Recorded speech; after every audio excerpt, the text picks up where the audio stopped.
He didn't even bother to take off his damn sunglasses. That's how the morning kicked off. Lyle Manning just strutted into the office like he was starring in some high-end cologne commercial. No invitation, no awareness, no clue. Didn't say hello, didn't knock, didn't even glance at the framed timeline of federal milestones on the wall. The one I'd spent nearly a decade chasing like my life depended on it. Which, in a way, it did. That wall cost me more sleep than I can count. And more than one relationship. Instead, this guy just plopped his $1,200 loafers right on Mason's desk. Technically my desk now, but Mason built the whole damn foundation. And flashed that smug MBA polished grin. Then he says, "Thought I'd check out my new command center." I was mid-sip on my coffee and just froze. I wish I could tell you I hit him with a clever line or some cutting remark. But I didn't. Because I already knew exactly what was coming next. He reached into his jacket, pulled out his phone, angled it just right, and took a freaking selfie, with Mason's nameplate front and center. His shoes still up on the desk, government briefing folders still laid out like a crime scene.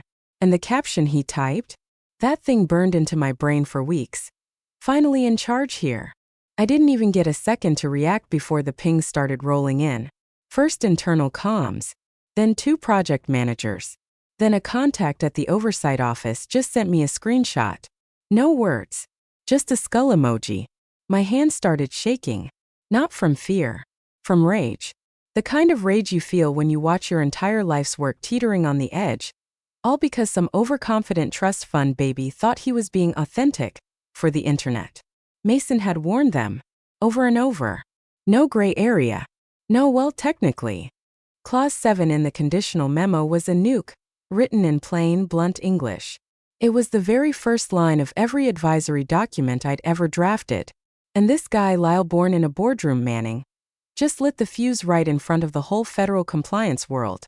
Oh, and before I forget, if you're still watching, do me a favor. Hit that subscribe button and tap like. Seriously, 97% of people don't, and it makes a huge difference keeping stories like this alive. Anyway, I didn't yell. Didn't even stand up. I just watched Lyle walk out like he was headed to a frat party, not realizing he just pulled the pin on a live grenade. Then I opened Outlook. Typed 4 words to legal. Clause 7 is breached. Attached the post. Hit send. It didn't take long. The silence started creeping in. Not loud. Not dramatic. Just that eerie kind of quiet you feel when something massive and expensive just shifted 2 inches toward disaster. Teams channels froze. Calendars cleared. Government contacts stopped replying.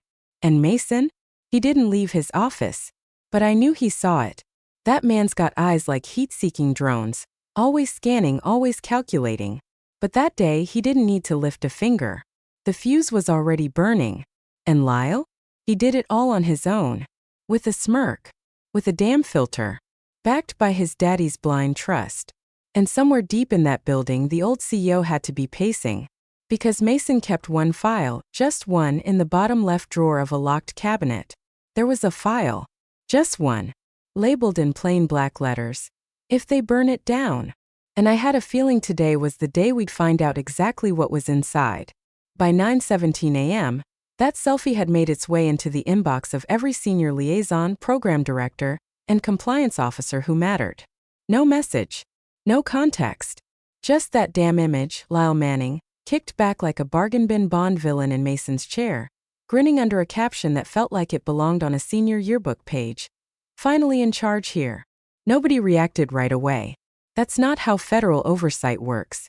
They don't explode. They vanish. The kind of silence that hits right before a hurricane makes landfall. Renee from External Affairs was the first to break it.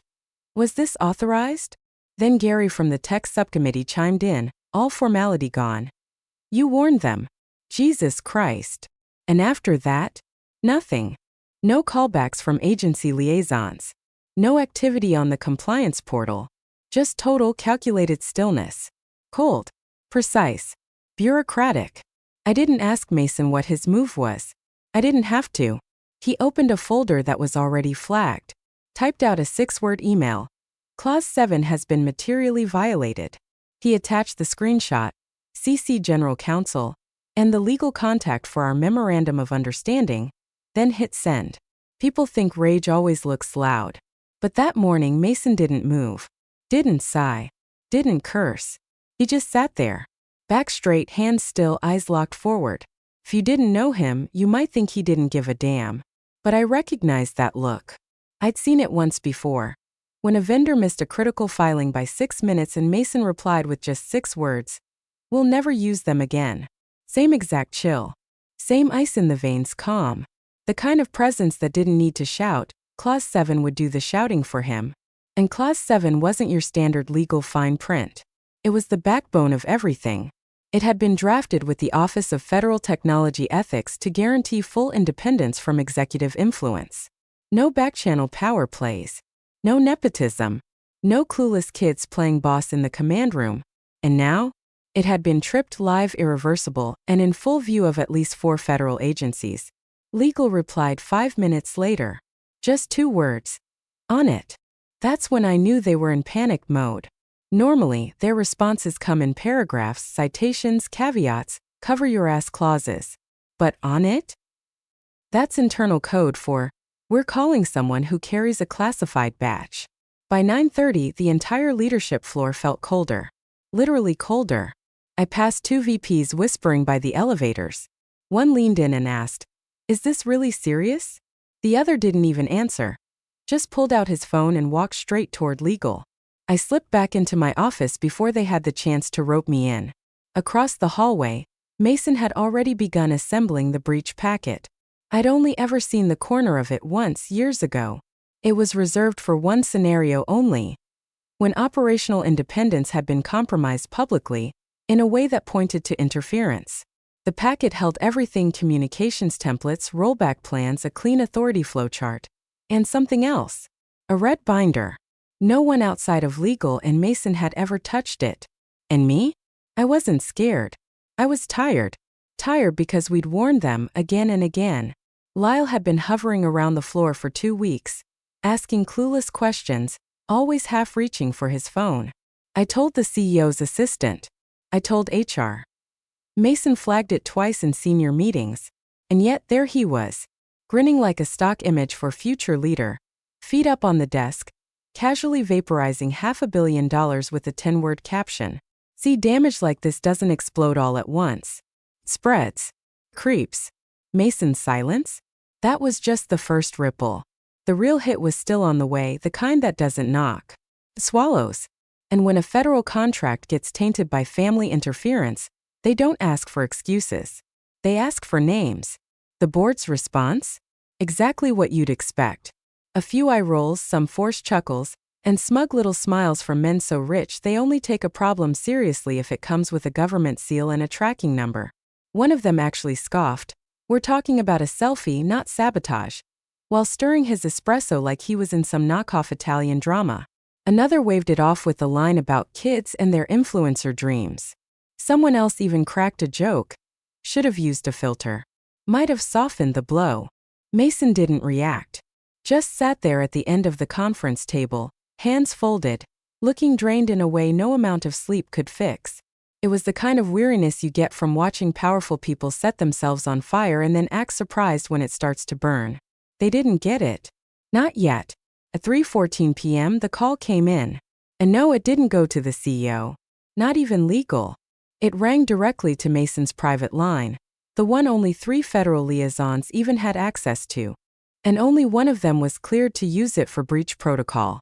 The voice on the line was flat, efficient, cold. "We need to revisit eligibility criteria under the terms of Clause 7. Effective immediately." No yelling. No threats. Just the voice of someone already halfway through writing the final report. Mason didn't answer right away. He listened, gave a single nod, then hung up and stood. The board was still mid-rant about optics and damage control, completely unaware of the wall of ice heading their way. Mason didn't say a word, didn't try to explain. He just walked out of the room. Not in a rush, but with that quiet finality that says we're past saving this. I caught up with him outside his office. He was already unlocking the side cabinet. The red binder was out. His laptop was plugged into the secure vault drive. No fanfare. Just the steps we always knew might come. I asked, "They pulled the clause?" He didn't even look up. They initiated review. That's when I knew. It wasn't a warning shot. It was live. Clause 7 isn't some vague legal speed bump. It's a tripwire built after half a year of back and forth with the Department of Integrity oversight. Worded so precisely it took 4 attorneys and 2 federal ethics officers to agree on the final version. It says in plain black text, no familial or executive figure may imply ownership, influence, or control over the independent body of strategic operations. Any violation of this provision constitutes material breach, with immediate suspension of all pending federal agreements. Lyle's little caption might as well have stood on a classified launch pad and shouted, I run this place now. And the agency heard it loud and clear. When the CEO finally realized he'd been cut out of the loop, ignored by the Oversight Committee entirely, he stormed into Mason's office, red-faced and rattling. We need to respond. We can spin this. Say it was taken out of context, he said, trying to keep it together. Mason didn't push back. Didn't argue. He just opened a folder on his screen labeled Pre-Breach Templates. Inside were 3 files. One was a list of termination clauses. The second was a revised governance proposal. The third file was labeled Transition Framework, Non-Executive Restoration. You had this ready? The CEO asked, eyes wide. For a year, Mason said flatly. I swear it was like someone flipped a switch. The color drained right out of the CEO's face. That's the thing guys like Lyle and his father never really get. Federal trust isn't about charm or flashy presentations. It's not earned with networking or schmoozing in boardrooms. It's built on structure, boundaries, the discipline of staying quiet, staying in your lane, and absolutely not being seen in the wrong place at the wrong time, let alone posting proof of it online. And now that boundary had been blown to pieces. All because one guy confused visibility with authority. Mason didn't say a word. Didn't smirk. Didn't throw around any, I told you so. He didn't have to. You could hear it in the panicked rustling of execs trying to draft statements nobody would read. In the hushed scrambling in boardroom hallways. In legal suddenly scheduling a special meeting. For Monday like that was going to fix anything. While everyone else chased optics, Mason just quietly kept uploading files into the encrypted vault. Protocols. Logs. A different system. Not a takeover. A backup plan. By Friday morning, the whole building reeked of toner and desperation. Legal was in full triage mode. Printing nonstop, crossing things out, whispering through glass conference room walls like the paper itself might stop the bleeding. Assistants hovered with coffee like it was some kind of cure. And Lyle? Lyle put out an apology on his Instagram story. Yes, a story. He claimed the caption was obviously a joke, insisted he had zero involvement in operations, and even posted a grainy boomerang of himself holding a whiteboard that said, Don't fire me, LOL. Mason saw it. Didn't flinch. The CEO, meanwhile, brushed it all off like it was a bad headline. Told the board, it's an overreaction. They'll come around. He said it with the same tone you'd use for a restaurant getting 1-star reviews on Yelp. But the people who actually mattered, the auditors, the federal oversight contacts, the real decision makers, they didn't say anything. And that silence, that was worse than any blow-up. At exactly 11:42 a.m., General Counsel walked into Mason's office and finally said what everyone else was too scared to admit. They need your input. Officially. Mason didn't gloat, didn't raise an eyebrow. He just reached into the bottom drawer of his file cabinet, pulled out a USB stick, and handed it over. Taped to it was a small post-it note. Appendix B, Institutional Integrity Documentation V4. 32 pages. I know, because I helped build it piece by piece for the past year. Every flagged email. Every questionable move. Every time Lyle slipped into a meeting he had no clearance for. Every moment the CEO waved away conflict of interest concerns with, he's just observing. And my personal favorite? A chat log where Lyle once asked if we could pivot this whole government thing into a consumer brand. Every entry was time-stamped, cross-referenced, documented. No flair, no spin, just facts, laid out with such surgical precision. The General Counsel's hand literally shook while scrolling. Then came page 32. One line. No heading. No notes. Just centered on the page. Backup Operational Framework filed under NDA Ref #MJR0779. Contingency authorized if trust architecture is materially compromised. The General Counsel blinked at it. Once, twice, 3 times. Finally, she looked up. This is real. It's been real for 18 months, Mason said, calm as ever. Because here's what nobody ever really understood about Mason. He never truly believed they'd pull this off cleanly. He just hoped they would. So he prepared. Mason never really trusted the system to hold under pressure, not when pride was involved. That's why the backup existed. Not to replace what was already in place, but to make sure the government still had something functional to fall back on when not if leadership fumbled the ball. And Lau didn't just fumble it. He doused it in gasoline, set it on fire, and live-streamed the whole thing. That NDA Mason referenced? It was secured under a dual-access lock. Only he and one federal liaison could open it. Inside was a complete alternate governance structure, designed to cut every executive string from the operation. It handed full control to a neutral, pre-approved custodian. Already vetted. Already shelved. Waiting. Just in case. And now it wasn't just a theory anymore. I watched as legal printed a hard copy of the NDA notice and walked it upstairs. Within 20 minutes, 3 division heads had requested one-on-one meetings. HR scheduled a surprise compliance review for the following week. And some wide-eyed junior from comms, couldn't have been more than 24, poked her head into my office and whispered, "Is it true there's another org chart?" I didn't answer.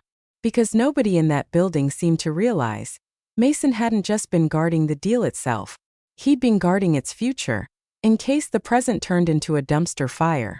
Which clearly it had. The emergency meeting kicked off at 4 p.m. sharp. No assistants. No cell phones. No press people. Just 12 executives who'd spent the last month clinking champagne glasses over a deal they now watched crumble in real time. Even behind the frosted glass, you could hear it. Raised voices. Fists hitting the table. One chair scraped back hard. Someone walked out mid-sentence. That kind of panic? It doesn't come from headlines. It comes from lawyers whispering phrases like material breach and reversion clause. At 4:28, my phone buzzed. It was a photo from one of the more reserved board members. No caption. Just an image of the CEO, slumped over the conference table, tie loose, sweating through his shirt, mid-shout at someone off camera. You could practically feel the desperation bleeding through the screen. A few minutes later, the official memo dropped into everyone's inboxes. No soft landing. Just this. From Federal Oversight Committee. Subject: suspension of contractual negotiation due to direct violation of Clause 7 and the resulting breach of operational independence. The $480 million contract will be paused pending a structural review of leadership alignment and ethical governance. Affected parties will be contacted individually. There weren't any questions left. Only fallout. The CEO didn't come out of that room for over an hour. When he finally did, he looked like he'd aged a decade in one meeting. Passed Mason in the hallway without even a glance. Just muttered hoarsely to his assistant, "Call Olivia. Have her prep something salvageable." But there was nothing left to salvage. At 6:12 p.m., Mason's personal line rang. It was the deputy compliance officer from the agency, one of the very few who still called him directly, bypassing all the red tape. "Is it viable?" she asked. No preamble. No small talk. She meant the backup. The lockdown framework no one wanted to acknowledge until now, when everything else had collapsed. Mason didn't ask for clarification. He knew exactly what she meant. And his voice was steady, like someone who'd been waiting for this exact call. "Only if I'm listed as primary fiduciary," he said. Not a power grab. Just the reality. If they wanted to stabilize this thing, they'd need the architect in charge. Mason wasn't the guy who sat at the head of the table. He was the one who built the damn table. There was a pause on the line. Then the compliance officer said, "Understood. I'll escalate." Click. Mason hung up, turned back to his encrypted drive, and opened the same files we'd worked on 2 years ago. Untouched since their last update, but still airtight. The language hadn't changed. The transfer of power wouldn't require a press release or a parade. Just one signed document naming him the custodian of strategic continuity. I stood there watching as he saved a fresh version. Time-stamped. Backed up. Clearly labeled. Mason never cared about titles. It wasn't power he chased, it was control. Not to climb higher but to keep things from falling apart. This wasn't ambition. It was containment. He wasn't stepping up to lead. He was stepping in because no one else had earned the right. That night, the building stayed hushed. Lights flickered behind glass in the upper floors. Someone in legal broke down crying. But Mason? He just kept typing. The next morning, the CEO put on his little show.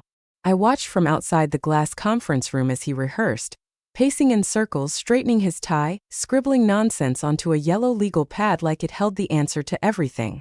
Word was he'd told corporate affairs to draft a statement spinning the mess into an internal miscommunication. Not nepotism. Not breach. Just a breakdown in operational clarity.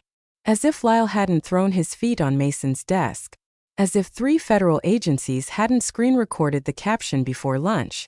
At 10:05 a.m. they summoned Mason. No meeting invite. No memo. Just a post-it note dropped on his desk by the CEO's assistant. Join us upstairs. I followed 5 minutes later. Uninvited. Nobody stopped me. The room had that particular scent. Fear, toner, and stale sweat. Lyle sat in the corner, pretending to read a report that was upside down. General counsel looked like she hadn't slept in days. The head of HR tapped her pen like she was trying to warn us in Morse code. The CEO launched into his pitch with all the fake humility of a man who still thought he could sell this as a misunderstanding. Look, he said. I'll be the first to admit the optics weren't great. But we've got to consider intent. Lyle didn't mean to imply any authority. It was a joke. A bad one, sure, but not malicious. This was an internal lapse, not an ethical breach. I think we can clarify. That's when Mason pulled out his phone.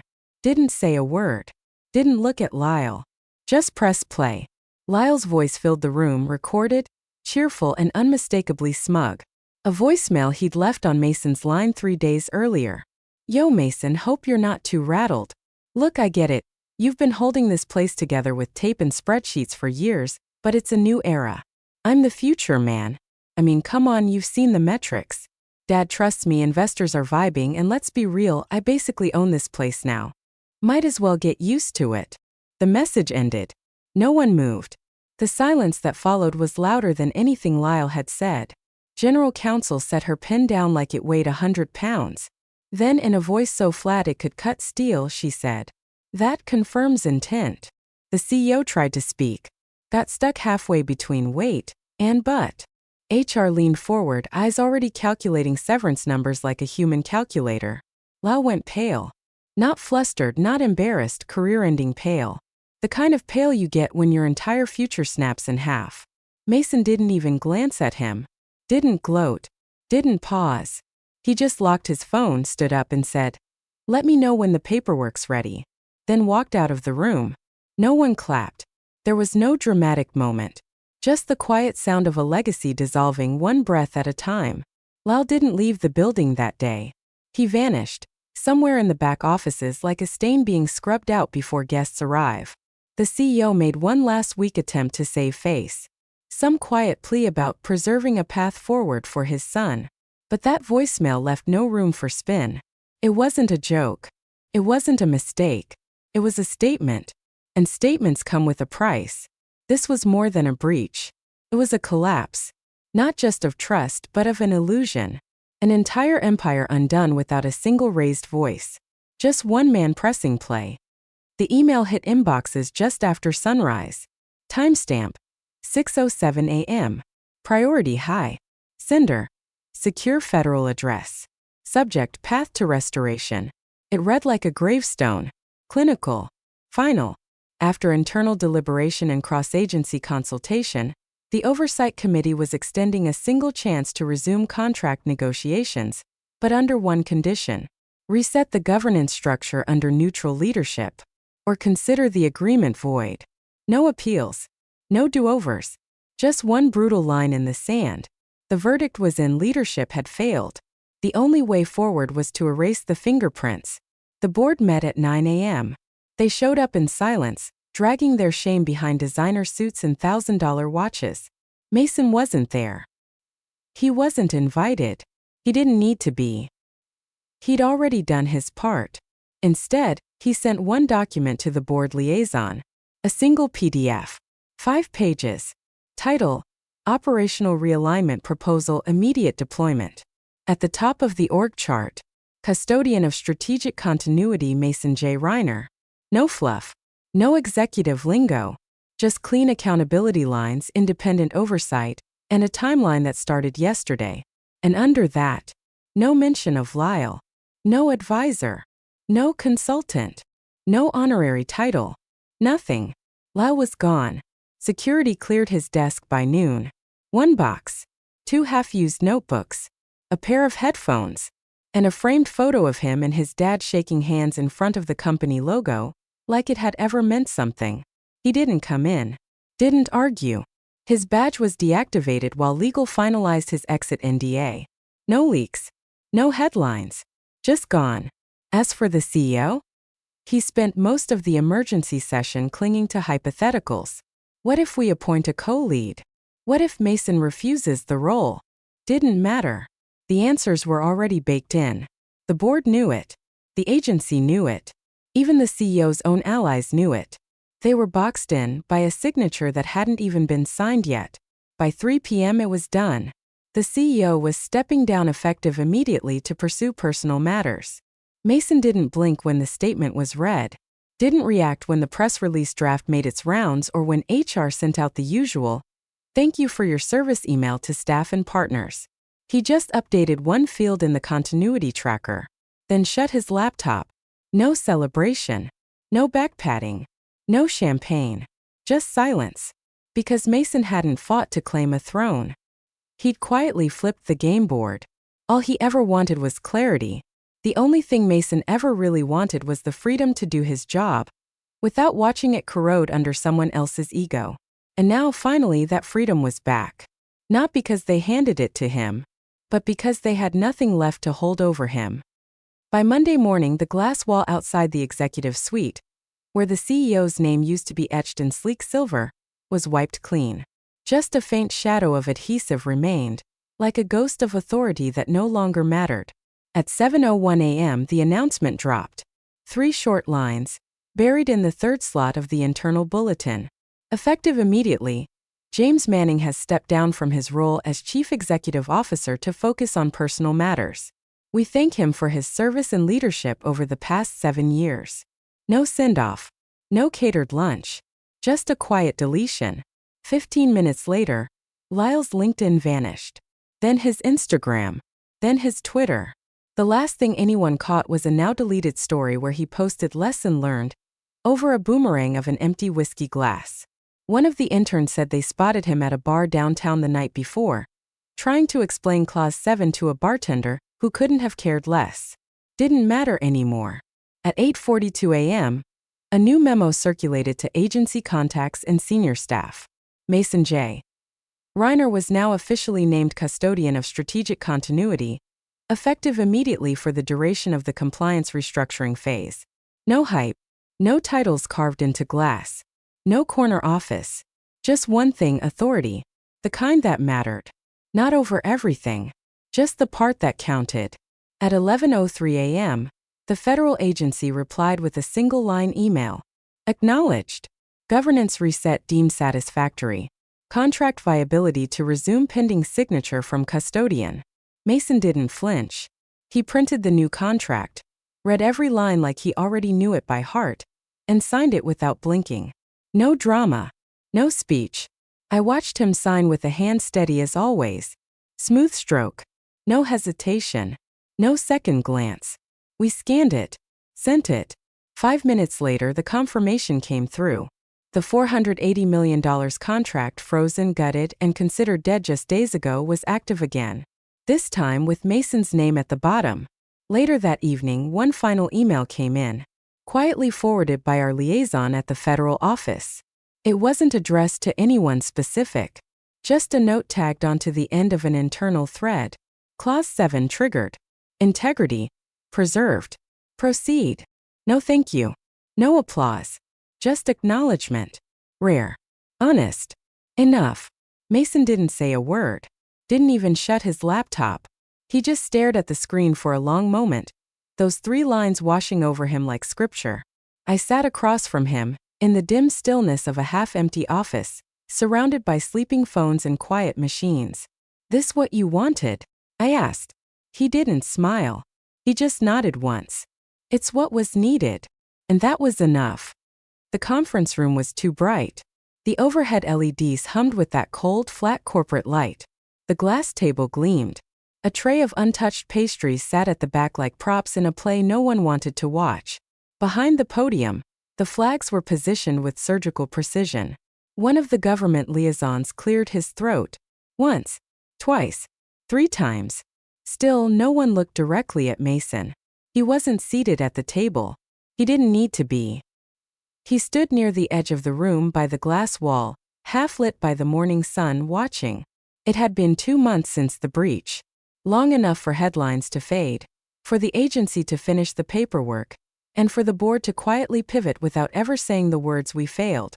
The new spokesperson stood confidently at the podium, reciting the partnership talking points with the right blend of pride and polish. Innovation, transparency, ethical leadership, clean words, intentional ones, as if they hadn't been pulled from the wreckage and dressed up for show. Not a single mention of Clause 7. No nod to the disaster that nearly collapsed the deal. And Mason? He didn't mind. He didn't need the spotlight. He didn't need applause. His name was on the contract, filed, sealed, and backed up in 3 separate federal systems. His role, custodian of strategic continuity, was never read aloud. Didn't have to be. Everyone who mattered already knew. The $480 million agreement was approved without a single question. No challenges. No noise. Just done. As for Lyle? Last anyone saw, he'd updated his LinkedIn to say currently in stealth mode. He'd followed every government agency on the platform that might one day forget who he was. No position listed. No company name. Just a bio that said, "Building something new." The kind of vague PR haze that smells like damage control and borrowed time.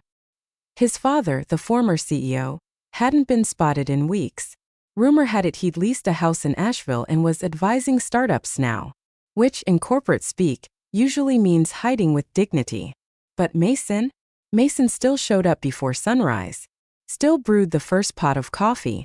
Still walked the halls at 7 a.m., alone in a quiet office that hadn't changed.